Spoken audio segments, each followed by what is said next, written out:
President Donald Trump tweeted this morning that he's feeling great. He said he's learned a lot about the coronavirus, too, as a result of his diagnosis. But as Skyler Henry tells us, the president's message to the country continues to be that the virus isn't all that bad. President Trump is tweeting from the White House after his three-day stay at Walter Reed Medical Center.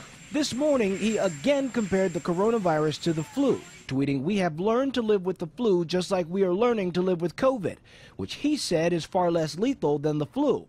He appeared to struggle catching his breath after climbing the White House stairs last night, then taped a message playing down the virus threat.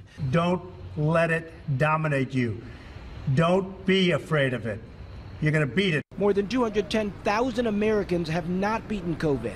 And the president has returned home to a hotspot with at least 18 infections among his staff and White House guests.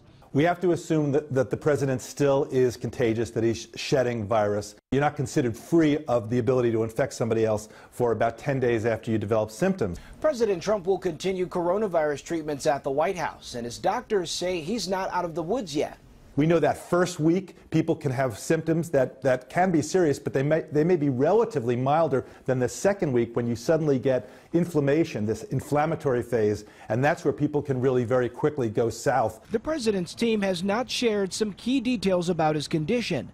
In a new poll from Axios, 23% of those surveyed say the president being COVID positive makes them less likely to trust him to provide accurate coronavirus information.